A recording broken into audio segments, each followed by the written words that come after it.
The Alaska Rental Agreement. In this video, we will tell you about the most noteworthy aspects of rental agreements in the state of Alaska. What is a rental agreement? A rental agreement, or a lease, is a document that outlines the arrangement between two parties regarding a property rental. The one who's paying rent is called a tenant, while the owner of the property, who lets the other party use it under certain conditions, is called a landlord. The parties may also be called a lessor and lessee. Typically, a rental agreement lasts for 6 or 12 months, with rent being paid every month or every week. There is one federal disclosure that works for all lease agreements in the United States. This is called the lead disclosure, and it requires the landlord to tell the tenant about all known lead paint hazards. They should also provide the state-approved version of the pamphlet, Protect Your Family from Lead in Your Home. However, this requirement applies to not all types of residential dwellings. Required disclosures. Apart from the above-mentioned disclosure, the landlord should provide the tenant with the following disclosures in the rental agreement.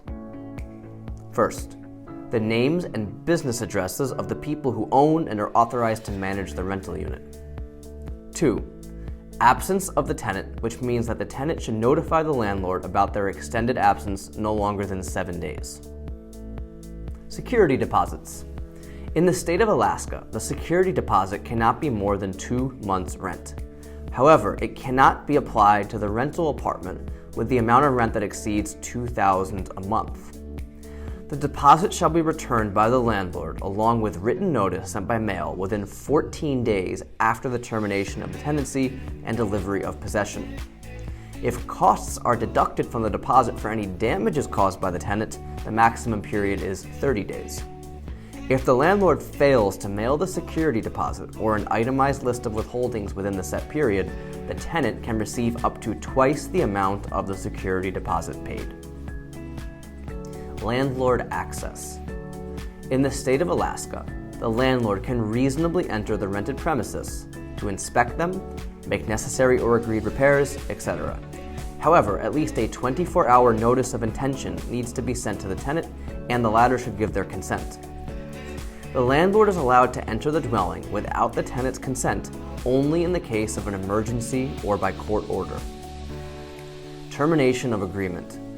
For termination of a month-to-month lease, at least a 30-day written notice is required. It can be written by either party. For termination of a week-to-week lease, at least a 14-day written notice is required, and it can be initiated by either party. Notice periods for non-payment and non-compliance. If the tenant fails to pay the rent, the landlord should send a written notice to either pay any past due rent and associated late fees, or the rental agreement is terminated. Termination can come into effect no less than 7 days after the tenant gets the notice. If the tenant violates other terms of the lease, the landlord should specify in a notice the activity that caused a breach of the agreement, and the date of termination that cannot be less than 24 hours or more than 5 days after the delivery of the notice.